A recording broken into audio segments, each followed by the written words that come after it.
Alright, so in this lesson 5-4, we're looking at reflection part 3.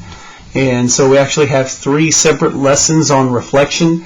In the first one, we just reflected over the line the y-axis and the x-axis. In the second one, the last one, we reflected over the lines y equals some number or x equals some number. So it was off the x and y axis, but it was still a vertical or a horizontal line. This time we're going to reflect through a different line. It's not going to be horizontal or vertical this time. It's actually going to be through a diagonal line. So let's go ahead and take a look at the first problem. So here's my triangle. All right, I have all of the points labeled with the coordinates, and what we've got to do is we're going to have to find A prime, B prime, and C prime. All right, so those are our tasks. These are our tasks. Find A prime, B prime, and C prime. All right, and so what we're going to have to do in this case is we've got to see what line of reflection we're going to use. So we want to reflect with the line y equals x. Well, the first thing we have to know is where is the line y equal x. If we were to take that and use a graphing calculator to find that, let me kind of show you what it looks like. It is a diagonal line and it's drawn in right here for us. However, if you didn't know that, you could just take a graphing calculator and plug it in. And so if you don't have a graphing calculator, you can get a free one on your phone. It's called Desmos, right? And so you plug in Desmos, download it onto your phone if you need to. If you need a graphing calculator, if you don't have one. And then all we would have to do is just plug in y equals x, and then it graphs it for us. So if you didn't know that it was a diagonal line, then you could use a graphing utility, and then that will show you that is actually a diagonal line. Alright, so the question now becomes, how do we actually reflect through a diagonal line? So if I'm trying to reflect with A, alright, can I just count like straight across over here to A and then count this way? Or do I count straight down and then keep going down? Well, the answer is neither one of those will work. Alright, so if you've got a diagonal line, then you have to count diagonally to it with the reflection. So here's how it'll work. You'll be counting diagonal. So you won't be counting to the right or down. You will be counting diagonal. So how far away is A from the line of reflection? We'll count the squares diagonally. So there's 1. And this one is a half. So it's 1 1/2. Right?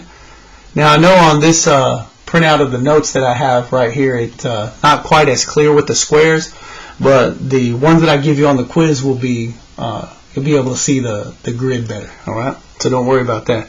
So this is 1 1/2. So this line right here of reflection is going right through the middle of this square on the grid. So that's a half.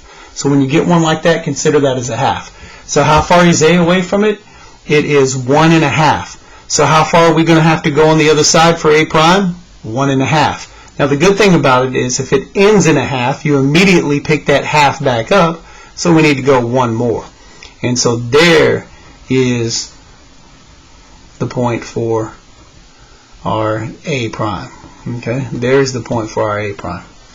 Alright, we can get the coordinates for it now. It is 1 and -1, 2. It is 1, -2. 1, -2 is the right coordinate. What about for B? Let's count the squares. So when we count it over, it's 1, 2, and 3. So how far over do I need to go? 1, 2, and 3.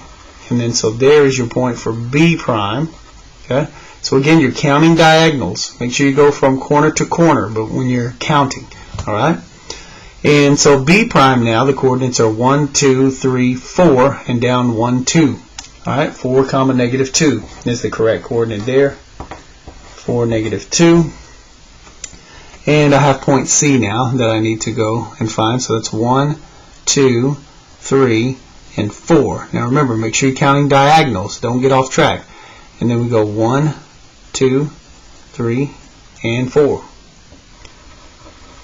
And so there is the point for C prime. And I can get the coordinates 1, 2, 3, 4, 1, 2, 3, 4, 4 comma negative 4 is the correct coordinate for C prime. Now remember, we always say we need to draw our new triangle once we have all of the 3 points drawn in. And again, that's so we can see that this thing flipped from here over to here.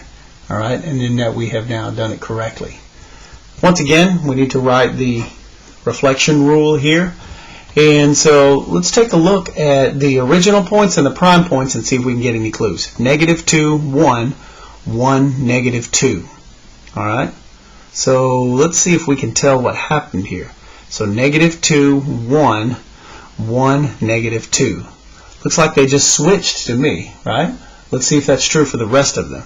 Alright, what about B? -2, 4, 4, -2. Switched. -4, 4, 4, -4. Alright, so actually the rule is to just switch them. So when you're reflecting through the line y equals x as your line of reflection, x comma y becomes y comma x. And then that is your rule.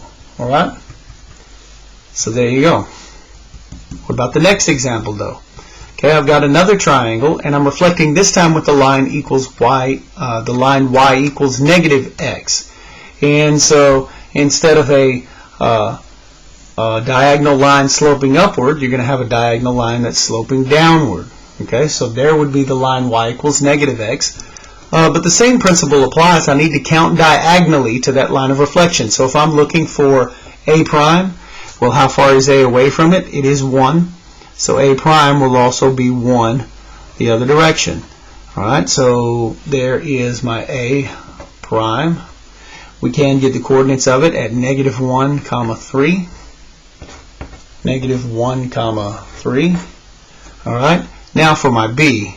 B, remember you're counting diagonal. 1, 2, that's 2.5, right? 2.5. So I need to go 2.5 the other way. There's my half, and I need to go 1 and 2 more. Alright, so there is the B prime. Alright, so remember, however far it is away, you go that amount the opposite direction. So 2.5, then 2.5. So B prime is at 1, 2, 1, 2, 3. Alright, 2, 3. There's the correct coordinates for B prime. What about C? Let's see how far it is away. It's 1.5. So I need to pick up my half and go 1 more. And there is the point for C prime. It is at 1, 2, and 1. So it'll be at 2, 1. That's the correct coordinate for the C prime. Remember, once you get your new triangle drawn in, we are going to, once you get your points drawn in, then you can draw the full triangle, and we can see that it flipped across that diagonal line. Alright? Now, we need to write the rule for this now as well. And so let's see if we can see what happened by looking at the original coordinates and the prime coordinates. So I've got -3, 1, and here I have -1, 3. Alright?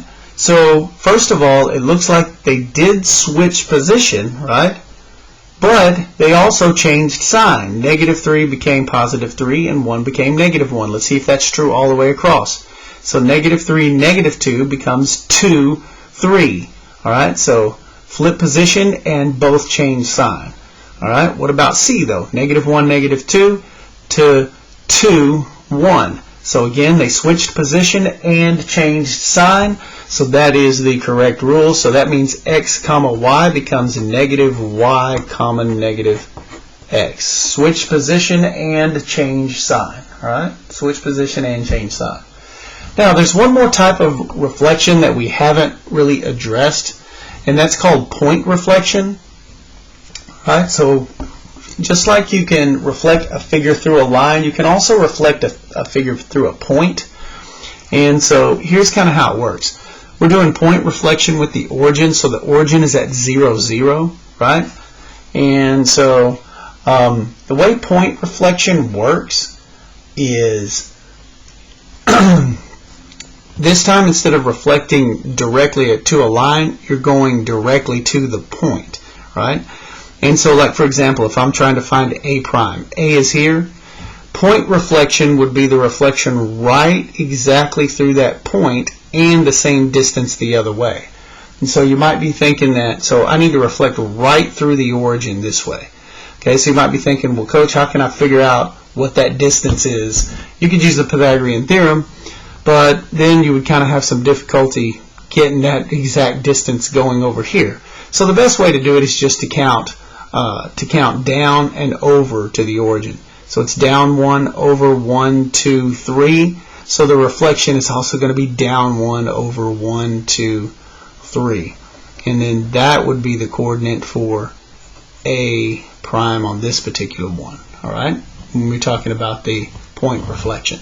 So what's the coordinate? 1, 2, and 3. And then so it would be 3 down 1. So 3, negative 1. 3, comma, negative 1. All right, is the point reflection. That's the point reflection there. Okay. Let me see here. What else we got? Let's try B. So B is up 1, 2 over 1, 2, 3. Up 1, 2 over 1, 2, and 3. And then that's the B prime. And so what's the coordinate there? 1, 2, 3, up 1, 2. 3, comma, 2. If we wanted to write the rule, we could figure that out pretty easily, but they don't ask us for the rule on this one. All right? And so, and also, really, I shouldn't be writing 2 B primes on the same grid. I should erase one before I started the other. But just to keep from having to draw a whole new graph, I just put them on the same one. Like, you can't have 2 points on the same graph labeled the same thing. There can't be 2 points that are B prime. There can't be 2 points that are A prime. So that's really not correct. But like I say, I just put it on the same one to keep from having to draw a completely new graph. And then that way we can get the idea of point reflection across. All right? And so that's it for this lesson. You're now ready for your quiz in Canvas. And that's it.